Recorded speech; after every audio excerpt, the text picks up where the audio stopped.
Hello नमस्कार दोस्तों, मैं हरेंद्र कुमार आप सभी का दोस्त, आप सभी को इंजीनियर हरेंद्र क्लासेस में स्वागत करता हूं। जैसा कि दोस्तों हम लोग जानते हैं कि प्रतिदिन अब क्विज में करेंट अफेयर्स का एक अलग से वीडियो बना रहा हूं। ठीक है दोस्त, तो ये मेरा current affairs plus statics GK यानी दोनों होने वाला है। यानी करेंट अफेयर्स भी होगा इसमें और स्टैटिक्स जीके भी इसमें होगा, इंक्लूडेड दोनों रहेगा। ठीक है दोस्त, तो स्टार्ट करते हैं विदाउट डिले। ठीक, आइए। बंगस वैली फेस्टिवल कहाँ मनाया जाता है बाबू? जम्मू कश्मीर में। कहाँ पर? जम्मू कश्मीर में। बंगस वैली फेस्टिवल जम्मू कश्मीर में मनाया जाता है। अंडूरी मक्खन फेस्टिवल कहाँ मनाया जाता है? उत्तराखंड। कहाँ पर? उत्तराखंड में। ठीक है, हाँ। अंडूरी मक्खन फेस्टिवल कहाँ मनाया जाता है? उत्तराखंड में। केर त्योहार या खारची कहाँ मनाया जाता है? त्रिपुरा में। केर या खारची पर्व कहाँ मनाया जाता है? त्रिपुरा में। गंगा पुष्करौलू कुंभ फेस्टिवल किस राज्य में मनाया जाता है? कहाँ पर बाबू? तो वाराणसी में। कहाँ पर? वाराणसी में। माधवपुर मेला फेस्टिवल का किस राज्य में बाबू? तो गुजरात में। किस राज्य में? गुजरात में। पोइला बोईशाखा किस राज्य में? तो पश्चिम बंगाल में। पोइला बोईशाखा पर्व कहाँ मनाया जाता है? पश्चिम बंगाल में। आदिपुरम त्यौहार तमिलनाडु में मनाया जाता है। आदिपुरम त्यौहार कहाँ मनाया जाता है? तमिलनाडु में। फुलिच त्यौहार किस राज्य में? हिमाचल प्रदेश में। फुलिच त्यौहार किस राज्य में मनाया जाता है बाबू? हिमाचल प्रदेश में। कालियाटम या थेटेयम किस राज्य में बाबू? केरल राज्य में। किस में? केरल राज्य में मनाया जाता है। कोई दिक्कत है? पांग लहबसोल त्यौहार सिक्किम में मनाया जाता है। सिक्किम में पांग लहबसोल त्यौहार मनाया जाता है। वांचुआ महोत्सव कहाँ मनाया जाता है? असम में। वांचुआ महोत्सव असम में। काजीरंगा वन्य जीव अभयारण्य कहाँ है? असम में। यह किस लिए प्रसिद्ध है? तो एक सिंह वाले गैंडे के लिए। गिर राष्ट्रीय उद्यान किस लिए प्रसिद्ध है? एशियाई सिंह के लिए। ठीक है, एशियाई हाथी के लिए कौन प्रसिद्ध है? बताइए। मारी थी ना उस दिन सीट में। हाथी के लिए कौन से दोस्त? जल्दी से कमेंट बॉक्स में रिप्लाई कीजिए, बताइए। मिंजर मेला किस राज्य में बाबू? हिमाचल प्रदेश में। मिंजर मेला का आयोजन भारत के किस राज्य में किया जाता है? हिमाचल प्रदेश में। नवरे फेस्टिवल किस राज्य में बाबू? जम्मू कश्मीर में। अच्छा, उगादी पर्व किस राज्य में? कर्नाटक में। उगादी पर्व किस में? कर्नाटक राज्य में। संगई महोत्सव मणिपुर में। सिरौली कहाँ पर? मणिपुर। ठीक है, संगई महोत्सव मणिपुर में है। संघाई महोत्सव कह देगा तो संघाई हिरण कहाँ पर? बताइए। गोवा में। कहाँ पर मनाया जाता है? शिग्मो फेस्टिवल गोवा में। शिग्मो फेस्टिवल कहाँ मनाया जाता है? गोवा में। आइए। हाल ही में 8वीं बार बैलन डी ओर अवार्ड, क्या बोला मैं? हाल ही में 8वीं बार बैलन डी ओर अवार्ड से लियोनस मेसी को सम्मानित किया गया। किसको? लियोनस मेसी। लियोनस मेसी पुरुष है। क्या है? पुरुष है, नॉट भ्रमिन फीमेल। समझ रहे हैं ना आप? फीमेल माने आप भ्रमित नहीं होइएगा कि फीमेल है। लियोनस मेसी जो है ना, यह पुरुष है। बात है साफ, क्लियर कर दे रहा हूँ, कोई दिक्कत ना हो बाद में। ठीक, यह फुटबॉल के खिलाड़ी है। किस चीज़ के खिलाड़ी है? फुटबॉल के खिलाड़ी है। कोई दिक्कत है? और यह 8वीं बार इनको बैलन डी ओर अवार्ड मिला है। और बैलन डी ओर अवार्ड किसको दिया जाता है बाबू? जो बेस्ट प्लेयर होता है ना फुटबॉल में, उसको बैलन डी ओर अवार्ड से सम्मानित किया जाता है। बैलन डी ओर अवार्ड जो है यह 1956 में शुरू हुआ देना। इसका हेड क्वार्टर कहाँ हुआ है बाबू? तो पेरिस में। कहाँ पर? पेरिस में। ठीक है, यह पहली बार स्टैनली मैथ्यूज यानी यूके के, यूनाइटेड किंगडम के थे, इनको मिला था स्टैनली मैथ्यूज को। ठीक है, यह पुरस्कार महिलाओं में ऐटाना बोनामती को, यानी यह स्पेन के रहने वाली है, इसको बैलन डी ओर अवार्ड से सम्मानित किया गया है। ठीक, हाल ही में दिवंगत माने समझ रहे हैं, जिनका मृत्यु हो गया। हाल ही में दिवंगत प्रसिद्ध जलवायु वैज्ञानिक और नोबेल पुरस्कार विजेता सलीमुल हक का संबंध बांग्लादेश से है। सलीमुल हक का निधन हो गया, जिसका संबंध किस देश से है बाबू? बांग्लादेश से है। ठीक है, इनको 2007 में शांति का नोबेल प्राइज मिला था, सलीमुल हक को। ठीक है, इनको 2007 में क्या मिला था बाबू? शांति का नोबेल पुरस्कार। और शांति का नोबेल पुरस्कार की बात करें तो नॉर्वे की राजधानी ओस्लो में दिया जाता है। बाकी शांति का जो 5 पुरस्कार हैं, सबसे पहले तो यहाँ से शुरू करते हैं, सुनिएगा ध्यान से। 10 दिसंबर को प्रतिवर्ष नोबेल प्राइज़ दिया जाता है। नोबेल प्राइज़ 1901 में स्थापना हुआ था, नोबेल प्राइज़ देना शुरू भी हुआ था 1901 में। ठीक है, यानी 1 लाख स्वीडिश डॉलर प्राइज़ में दिया जाता है, कोई डाउट? अच्छा सर, 10 दिसंबर को, क्योंकि 10 दिसंबर को अल्फ्रेड नोबेल का पुण्यतिथि है। क्या है? पुण्यतिथि है। कहिया? 10 दिसंबर। नॉर्वे के राजधानी ओस्लो में शांति का नोबेल पुरस्कार दिया जाता है। बाकी जो कुल नोबेल पुरस्कार 6 क्षेत्रों में दिया जाता है, जिसमें एक यानी नोबेल प्राइज़ जो शांति के क्षेत्र में है वह नॉर्वे के राजधानी ओस्लो में दिया जाता है। बाकी 5 जो है वह कहाँ दिया जाता है? तो स्वीडन के राजधानी स्टॉकहोम में, स्वीडन के राजधानी स्टॉकहोम में दिया जाता है। ठीक है, और सर तो हेनरी ड्यूनेंट जो थे कौन? Alfred Nobel. अल्फ्रेड नोबेल ने 1867 ईस्वी में डायनामाइट की खोज किए थे। किसका? डायनामाइट की खोज किए थे। डायनामाइट क्या है बाबू? तो एक विस्फोटक पदार्थ है। विस्फोटक नहीं, कोई डाउट? कैमरा मास्टर लरुआए हैं दोस्त। ठीक है, हाल ही में रूसी कंपनी रोसाटॉम ने विश्व की सबसे ऊंची परमाणु सुविधा बोलिविया में स्थापित किया है। सुनिएगा ध्यान से, हाल ही में रूसी कंपनी रोसाटॉम, किसने? रोसाटॉम ने विश्व की सबसे ऊंची परमाणु सुविधा बोलिविया में स्थापित की है।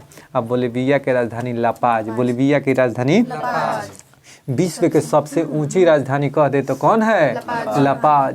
टीटीकाका झील, कौन झील है? टीटीकाका झील कहाँ है बाबू? दक्षिण अमेरिका में। तो बोलिविया और पेरू के सीमा पर, बोलिविया और पेरू के सीमा पर कौन है? टीटीकाका झील। कौन है? टीटीकाका झील। और पेरू के राजधानी लीमा, पेरू के राजधानी लीमा। और दक्षिण अमेरिका में ये है, कहाँ पर है? और दक्षिण अमेरिका के 2 ही देश कौन है?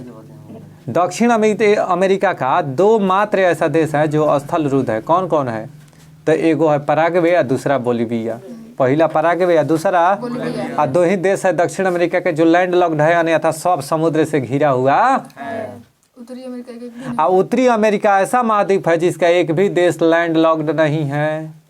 साफा के साफा आओ सनम जाओ सनम कहने का मतलब है कि सब समुद्र से घिरा हुआ है, खुद ही कहते।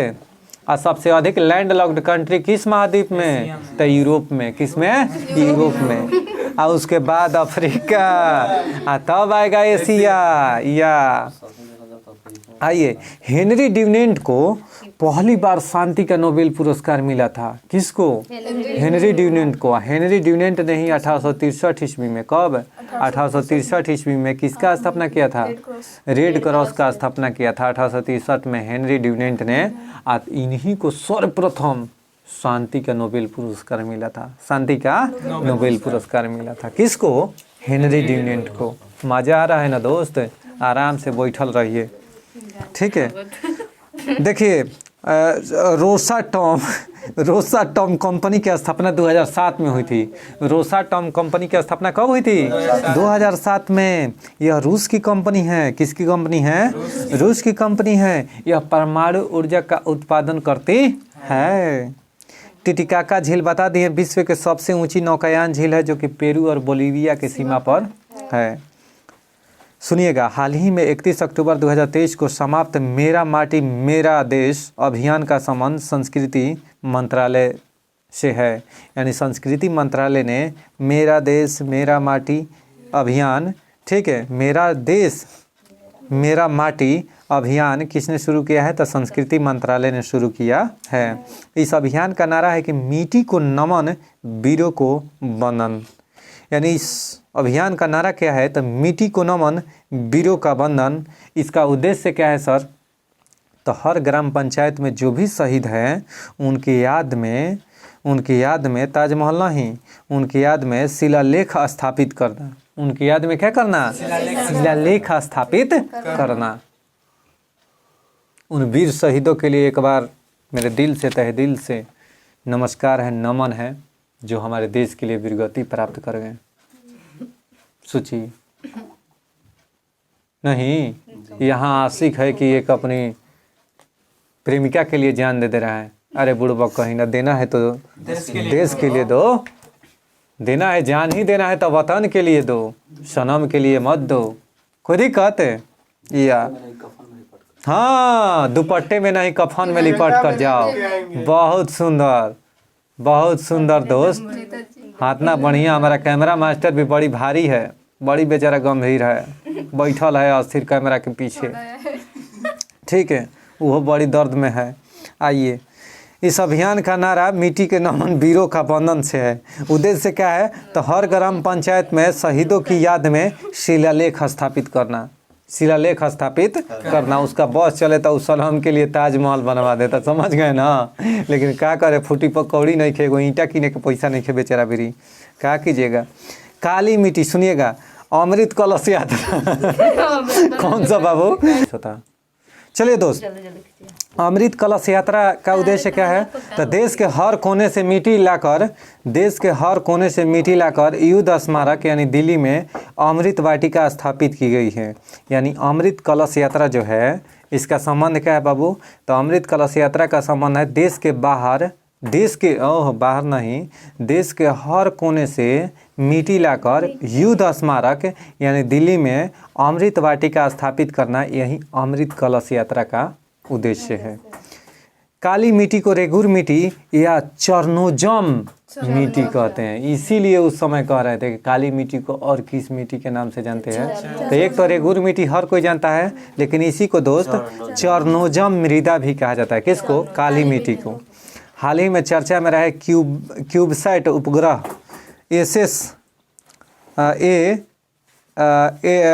SSAMUSAT यानी SSAMUSAT का संबंध अलीगढ़ मुस्लिम विश्वविद्यालय से है। किससे है बाबू? अलीगढ़ मुस्लिम विश्वविद्यालय से है। इसका उद्देश्य क्या है बाबू? तो ये एक नैनो उपग्रह है, या क्या है बाबू? एक नैनो उपग्रह है। अलीगढ़ मुस्लिम यूनिवर्सिटी का स्थापना 1875 में किसने किया था? सर सैयद अहमद खां, सर सैयद अहमद खां ने किया था 1875 ईस्वी में। 14 जुलाई को भारत में अंतरिक्ष दिवस मनाया गया। 14 जुलाई को भारत में अंतरिक्ष दिवस, क्योंकि 14 जुलाई को ही क्या हुआ था कि चंद्रयान 3 क्या हुआ था? लॉन्च किया गया था। कब है? 14 जुलाई को। नहीं, अच्छा जी बताइए। हाल ही में ब्रिटिश एंडोचोरेंस चैंपियनशिप में भाग लेने वाली पहली भारतीय महिला कौन है? तो हुमैरा मुश्ताक, जम्मू कश्मीर के है। हुमैरा मुश्ताक कहाँ के है बाबू? जम्मू कश्मीर के। इंटरनेशनल ड्राइवरी लाइसेंस लेने वाली पहली भारतीय महिला हुमैरा मुश्ताक है। यानी इंटरनेशनल, ध्यान से सुनिएगा, इंटरनेशनल ड्राइवरी लाइसेंस लेने वाली पहली भारतीय महिला कौन थी? हुमैरा मुश्ताक। कौन है? हुमैरा मुश्ताक। पहली मोटो जीपी 2023 रेस बुध इंटरनेशनल सर्किट का विजेता मार्को बेचाजी इटली के रहने वाले हैं। ये विजेता है किसका? तो मोटो जीपी 2023 के विजेता हैं। इसका आयोजन नोएडा में हुआ था। इसका आयोजन कहाँ हुआ था? नोएडा में। हाल ही में हाइड्रोजन उत्पादन करने वाले बैक्टीरिया की खोज महाराष्ट्र में हुई है। हाइड्रोजन उत्पादन करने वाले बैक्टीरिया की खोज कहाँ हुई है बाबू? महाराष्ट्र में। हाल ही में मेरा हाउजोंगबा उत्सव का आयोजन मणिपुर में हुआ है। हाल ही में मेरा हाउचोंगबा उत्सव का आयोजन कहाँ हुआ है? मणिपुर में हुआ है। उद्देश्य क्या है? तो सभी समुदाय को एक साथ मिलाना इस पर्व का उद्देश्य है। फुमदी घास मणिपुर में पाया जाता है। फुमदी घास किस राज्य में पाया जाता है? मणिपुर में। हाल ही में चर्चा में रहा सिंगूर संयंत्र। कौन सा? सिंगूर संयंत्र विवाद का संबंध पश्चिम बंगाल से है। किससे है? पश्चिम बंगाल से है। यही प्लांट में भूमि विवाद के कारण साणंद गुजरात में कंपनी को ट्रांसफ़र कर दिया गया है। याद रखिएगा, जो सिंगूर संयंत्र है ना, यह पश्चिम बंगाल में था। आराम से समझिए, सिंगूर संयंत्र कहाँ था? पश्चिम बंगाल में। नैनो कार आप लोग सुनती हैं कि सबसे सस्ता कार 1 लाख 1.5 लाख में मिलने वाला कार कौन था? Nano car. यही सिंगूर संयंत्र से ही उत्पादन होता था। लेकिन क्या हो गया था कि 2008 से ही इस पर भूमि विवाद हो गया। जिसे नहीं कंपनी भूमि लैंड खरीदता है तो उसे खरीदने में, लेन देन करने में विवाद हो गया। जिसके उपरांत क्या हुआ है कि यह विवाद के चलते वो चल गया सुप्रीम कोर्ट में। वो ट्रांसफ़र कर लिया सबसे पहले कंपनी अपना कहाँ, गुजरात में। और गुजरात में कहाँ बाबू, तो ओड़ंद साणंद में, साणंद गुजरात में वो क्या कर लिया, सानंद है बाबू, सानंद, ठीक है। वहाँ पर क्या कर लिया कि यह कंपनी नैनो कंपनी टाटा का था, यह अपना कंपनी सानंद गुजरात में क्या कर लिया, लगा लिया। अब क्या कर दिया कि सुप्रीम कोर्ट पहुंच गया, क्योंकि कोई भी कंपनी इस्टेब्लिश होता है ना तो उसके पास बेजाबते डॉक्यूमेंट होता है। ये लड़ गया सुप्रीम कोर्ट से। सुप्रीम कोर्ट ने कहा है अभी ऑर्डर देकर कि इनका पैसा 700 कुछ करोड़ है, 76 करोड़ की कितना था, उतना करोड़ रुपया तुम दो इस कंपनी के बदले में। तो उतना करोड़ रुपया वहाँ के सरकार को दिलवाना है। सुप्रीम कोर्ट का आदेश हो गया है उस कंपनी को। टाटा कंपनी लेगा। जैसे हम आपके यहाँ इतना रुपया इन्वेस्ट किए, जमीन पर हम अपना बनाए फैक्ट्री, आप कहिएगा कि मत चलाइए, तो हमारा जितना इन्वेस्ट हुआ है उतना तो हम लेंगे ना। तो 776 करोड़ रुपया से करके ऐसे इसको बंगाल सरकार को देना है। किसको, टाटा कंपनी को। गुजरात सरकार को कहेला, टाटा जो कंपनी है ना इसको मिलेगा। अब गुजरात के साणंद में स्थापित हो गया है, ठीक है। हाल ही में राष्ट्रीय एकता दिवस कब मनाया गया बाबू, 31 अक्टूबर को सरदार वल्लभ भाई पटेल के जन्म दिवस पर। सरदार वल्लभ भाई पटेल का जन्म 31 अक्टूबर कब हुआ था, 1875 को। बहुत सुंदर, 31 अक्टूबर 1875 को हुआ था, ठीक है। सरदार वल्लभ भाई पटेल भारत के प्रथम गृह मंत्री थे। कौन मंत्री, गृह मंत्री। और कौन मंत्री थे, भारत के प्रथम उप प्रधानमंत्री थे। फिर कहते सरदार वल्लभ भाई पटेल यह एकता को जोड़ते थे, इसीलिए प्रतिवर्ष राष्ट्रीय एकता दिवस 31 अक्टूबर को मनाया जाता है। बहुत बहुत शुक्रिया दोस्त, मिलते हैं नेक्स्ट वीडियो में। यह क्विज का वीडियो आपको कैसा लगा आप ज़रूर कमेंट बॉक्स के रिप्लाई दीजिएगा, तभी हम रोज़ बनाएंगे, अन्यथा आपके जैसा सुझाव हो उस प्रकार से हम करेंगे। बहुत बहुत शुक्रिया दोस्त, थैंक यू।